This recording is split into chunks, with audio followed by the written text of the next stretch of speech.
Hey, what's up, guys? Welcome back to Guys at Magic. This is Hunter, David, and Shane. Say what up, boys. Yo, what's going on? What's up, nerds? We're coming back at you Monday, January 23rd, 2023, with more Phyrexia All Will Be One spoilers. We got some spoilers over the weekend. Obviously, we don't do spoiler videos over the weekend because they like trickle out maybe 6 cards total. But we'll talk about some of them from the weekend today that we missed. So let's go ahead and get started with this first one. This is a land. This is the Mycosynth Gardens. The Mycosynth Gardens is a land that is a sphere. It says you can tap it to add a colorless mana. You can also pay 1 and tap it to add 1 mana of any color.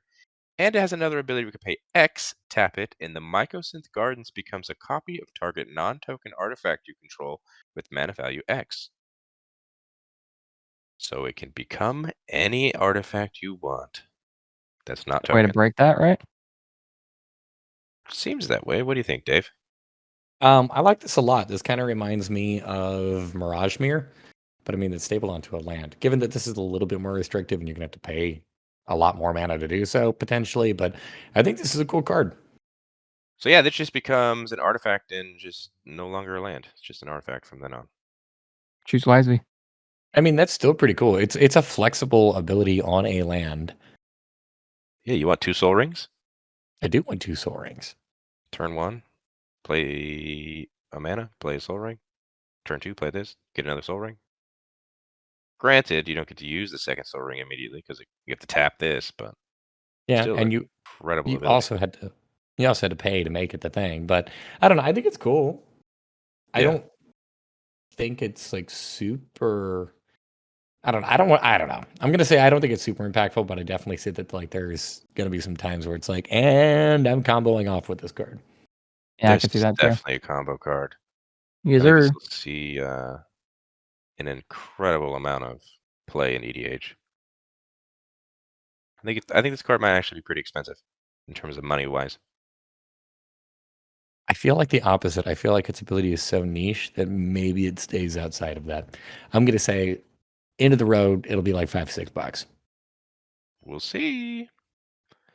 Moving on to a brand new Phyrexian horror. This is a white one. This is Phyrexian Vindicator. Phyrexian Vindicator is 4 white mana for a 5/5 creature Phyrexian horror. It's got flying. It says if damage would be dealt to Phyrexian Vindicator, prevent that damage. When damage is prevented this way, Phyrexian Vindicator deals that much damage to any other target. The White's version of Phyrexian Obliterator. That's correct. I Does don't know this if mean I we're like getting this a as much. cycle? I think this mean, is pretty good though.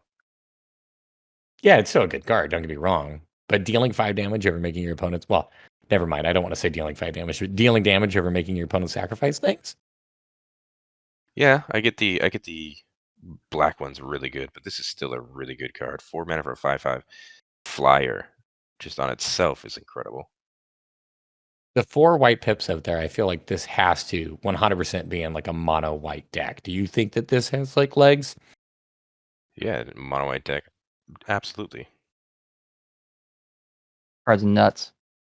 Dude, I don't know can you because imagine? Can you imagine like for example, Star of Extinction, 20 damage to all creatures. Boom, this did 20 damage, and then I'm gonna do 20 damage to your face. I actually don't think that this card is any good at all in EDH. Interesting. Because like I don't there's so much removal going around that like you're gonna be able to deal with this and nobody's gonna have a problem there. And then if you do manage to hit somebody for an amount of damage, I mean everybody starts the game with 40 life. You got to hit them really hard for it to be impactful. Yeah, but I mean, it's still incredible on blocks. And do you want to attack this? I mean, no, but even in the case that they just swing at me, it's a 5/5. That's not the end of the world. It's not the biggest, scariest creature.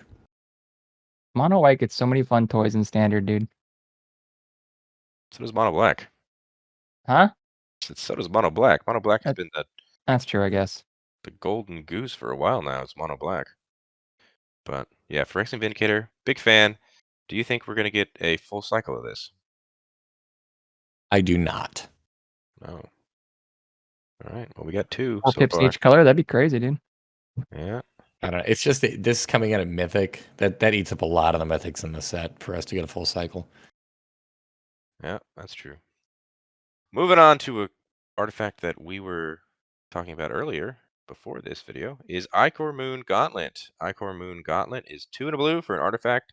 It says planeswalkers you control have 0 proliferate and -12. Take an extra turn after this one. And it also says whenever you cast a non-creature spell, choose a counter on target permanent. Put an additional counter of that kind on that permanent. Shane, what do we think of this, man? Dude, we always see the same thing, and I'm just going to strictly talk from a standard point of view. Anytime you could take an extra turn, people find a way to break it, people find a way to abuse it, it gets out of hand. This might be a way. -12, nothing to scoff at. But the whole cast a non-creature spell, put an extra counter somewhere, this could be really, really sick. I agree. I think this has the ability to break a deck of Super Friends. If Super Friends is not already powerful enough, getting extra turns with Super Friends is pretty cool.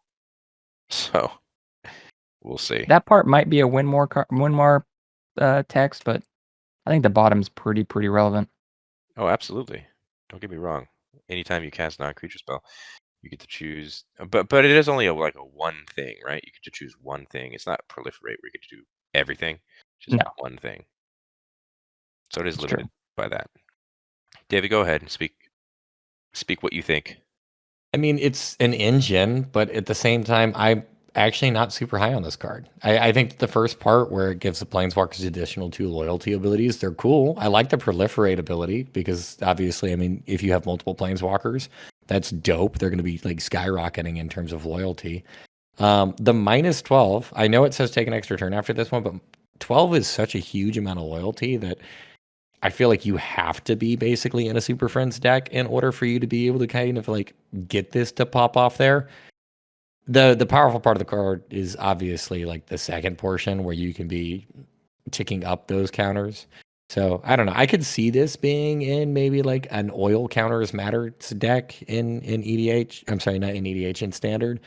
Or in like Super Friends in EDH, but I don't know how much this card is actually going to see play outside of those kind of like very specific environments. Yeah, I don't know. mean, I understand where you're coming from, but if you're running Vorinclex on the field that doubles the counters of all your Super Friends and they're already over 12, I know it's like a win more card at that point, but if you're taking an extra turn, I think you can have unlimited turns at some point. I mean, yeah, but like if your planeswalkers are hitting 12 loyalty in a Super Friends deck, you've probably already just won the game. True. Yeah, that's what I meant, win more. But it will be interesting to see with the amount of proliferate coming on standard, going back to standard.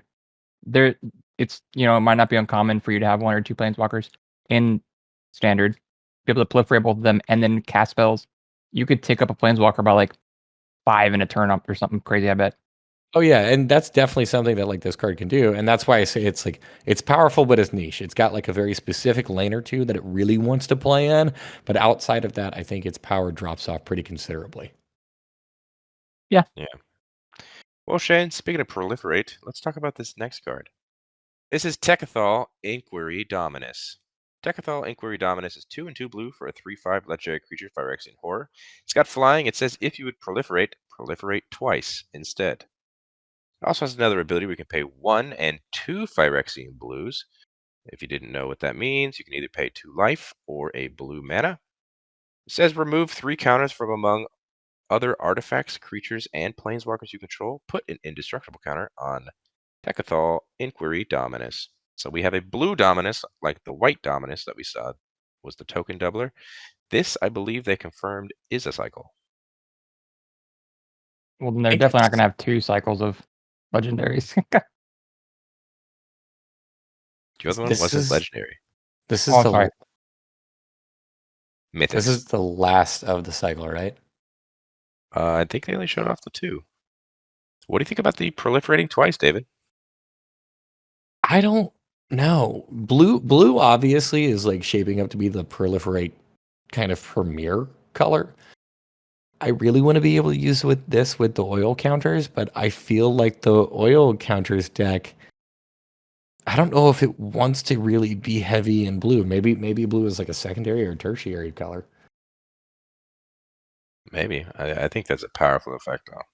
It is I think definitely it's a sick, dude. powerful effect. You know what? I don't know. Maybe we could end up working something out with like Simic, because I know that there's a lot of pretty powerful green cards. And I mean, I don't know. I could be looking at this totally wrong and thinking about the wrong kind of counter here too. You're just a big fan of that oil counter, huh? I look at it like the oil counter is like something that's interesting and unique from this set that I kind of want to be able to play around with. Obviously, yes, you can play around with like the poison counters. I don't think that blue is going to be like the premier color for it, but I mean, I don't know. Once again, you could end up doing like a Simic deck that runs both of those, or maybe something with black in there too. This card is good. It's just coming in at 4 mana. It doesn't actually do anything on its own, so it's a little slow and definitely a build around engine that's probably going to eat some hate.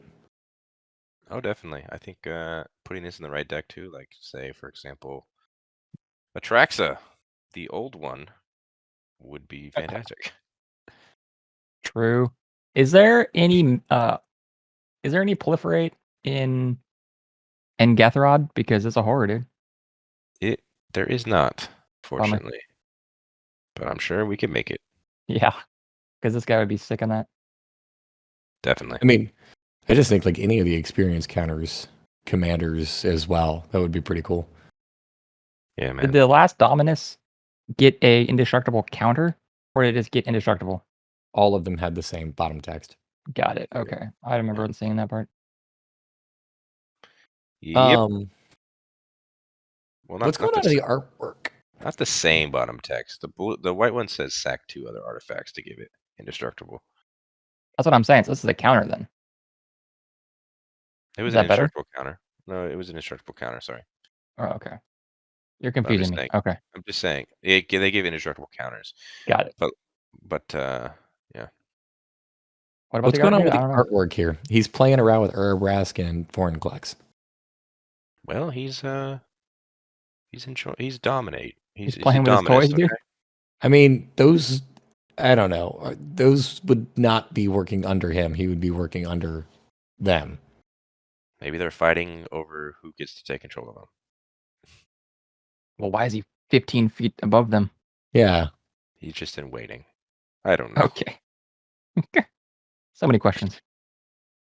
All right. Next up, we have a new equipment. This is Dragonwing Glider. Dragonwing Glider is 3 and 2 red for an artifact equipment. It has Firmiridan, which means when this equipment enters the battlefield, you create a 2/2 red rebel creature token, then attach this to it. It says equipped creature gets +2/+2 and has flying and haste. Also has an additional equipped cost of 3 and 2 red. Pretty What do we hefty equip cost, dude. It is. It is, however, 5 mana for a 4/4 with flying and haste. It is as well. That seems good and limited, right? I don't know. Yeah, I think so. Yeah, I think this is pretty solid and limited. Like, that's a lot of power that's going to be thrown right at your opponent. And if they do manage to deal with it, just equip the glider onto another creature. Yeah. You could see this in mono red aggro, like high end. 5? I would say Yeah, that's really expensive for mono red aggro. Yeah, but it's the final drop, right? 5 for a 4/4 flying haste. Pretty solid. I mean, if there's an equipment deck that like an equipment matters or a way for you to be able to move things around that at a cost reduction, I think that this card would be great in that. Or if like there is maybe a big red deck, this probably would slot into it. Yeah. It's Yeah, I don't know the name of it, but that dude that cared about once you attack, you can move all equipments for free. That could be pretty sick. Yeah. This would be good in Osgear. I mean, yeah. Any artifacts matter, Boros kind of deck. I think it's pretty solid. But that's all the rares they kind of announced over the last 3 days. Let's move on to some uncommons. This first one is Atraxa's Skitterfang. Atraxa's Skitterfang is 3 generic mana for a 2/2 artifact creature Phyrexian insect. It says it enters the battlefield with 3 oil counters on it. And at the beginning of combat on your turn, you may remove an oil counter from Atraxa's Skitterfang. When you do, target creature you control gains your choice of flying, vigilance, death touch, or lifelink until end of turn. So here's the kind of card you were looking for, Dave, with oil counters on it. I mean, yeah, this is kind of exactly what I was talking about earlier on in the video. I think that this would be kind of a fantastic card to put in that deck. 3 mana for a 2/2 is not my favorite, but this card is incredibly flexible with what it's capable of giving. My only thought here being is you probably want to keep this thing alive. So are you just giving the ability to it? I guess you don't have to swing with it. It's almost like this is your pet that you're protecting. This is Atraxa's pet. Yeah, It that's what I'm is. saying. So Like, just you get like this little 2/2, yeah. Yeah, so just like sit back with it and proliferate it a couple of times maybe so that you keep the oil counters there. I mean, actually just at 3 oil counters whenever it comes in, like that's already probably enough to put in a significant amount of work. From a Definitely. standard point of view, for sure. And it pairs really well with the old Atraxa. Proliferating this at the end of turn. Just And keep giving those this oil some counters going. abilities. Yeah, that's pretty good. Yep. I'm a big fan of it. I think this is really good for uncommon. I wish you gave like toxic. That'd be sick. Toxic. It's an insect, No. dude. I want it. I like the fact that it sticks with the Trax's abilities. Yeah. Fine. Fine. Little homage. Moving on to Tamiyo's Logbook. Tamiyo's Logbook is 2 and a blue for an artifact. Has an ability that costs 5 and a blue and tap it. Draw a card. This ability costs 1 less to activate for each other artifact you control. Is that good? Artifact matters. Artifact matters. You can essentially pay just 1 blue to draw a card. Best case. Best case. I mean, this reminds me of just like I get flashbacks with this with Shane. Like the old days of having or playing against you, playing Affinity. Yeah. That's So, true. I don't know. I mean, there is a world in which this costs 1 blue and tap it on turn 3. anything that's That is true. making like treasures or blood tokens or just power stone, it's very good. I mean, how many times in EDH, like David said, on turn 1 do you dump 2 artifacts, then turn 2 dump another one? Like, this could definitely be playable. Yeah. I mean, you I just think play it this in is- any kind of low to the ground artifact deck, and I don't know. There's tons of like 0 mana options out there for you to goof around with too if you're looking for like EDH. Yeah. Oh yeah. Yeah, just a repeatable draw card for 1 is good. Never a bad thing. Never a bad thing. And the final card we are talking about today, which I think is incredible, is Infectious Bite. Infectious Bite is 1 and a green for an instant. Says target creature you control deals damage equal to its power to target creature you don't control. Each opponent gets a poison counter. Wow. This has got to be one of the best fight spells we've ever seen. No shit. I think, all right, hear me out. This is just an alternate win con in Atraxa. Just get the poison going and then It's just bang. Each opponent has a poison. Proliferate, proliferate, proliferate. Eventually, all your opponents are just going to die.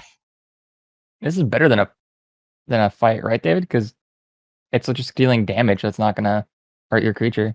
Yeah, your creature's not going to get hurt on blowback for anything like that for this. But I don't know. Talking about Hunter's point, going back to Atraxa, because I know that that's kind of the commander that we're going to keep alluding to because it cares about so many of what this set does, or so much of what this set does. Unless you're playing with poison counters in there already, are you really going to be able to proliferate up to 10? I think so. Depends on how you built the deck, I guess. Yeah. Yeah, I guess it depends on how you build the deck, depending on how heavy in either poison counters or proliferate you are. Hey, this is I feel even like- a new toy for Finn, man. I mean, this is just a really good removal / give poison counters, dude. Yeah. I'm a big fan of this card. And the art is terrifying. The art is incredible. It's like leaking into her eye, dude. Yeah. The flavor text says, "Let me tell you why you must never close your eyes when on watch, not even for a second." Jorkadine. If I had like oily boogers spilling out of my eye, like what's going on in the art, I'd probably want them closed. Infectious Blech. Bite. Is he getting Blech. ready to just bite her face? I don't know. Is that Vraska, dude? That'd be That, wild. no. How is that What is that? Phyrexia? It was a question. It's got like snake fur heads, it looks like, or something, dude. I don't know. It Looks doesn't. like It looks. Groot. No, the person. What the fuck are you talking about? Not You're the talking about the scary monster. person that's getting bit. Yeah, Oh. weirdo. Yeah, is that big monster? Is that Phyrexia, dude? I don't know, dude. But that Actually- is going to do it. David, what is your favorite card that was shown today? You know what? I'm going to be an oddball, and I'm going to say I don't actually have any that stand out as to me as like super impressive. Okay. dude. How about you, Shane? I'm gonna just cheat and pick both of the blue spells, the Dominus and the Gauntlet. All right. Both mythic blue ones. That's cheating, sure. I'm going Infectious Bite. I think that green card's fantastic. I agree. Comment down below what you guys liked in this video. What was your favorite from the spoiled cards? Also, while you're down there, hit the like button, subscribe to the channel if you haven't done so already. What are you waiting for? Posting content constantly. Check the description where you'll find links to our Instagram, our Twitter, and our TikTok. That is @GuysAtMagic on each one.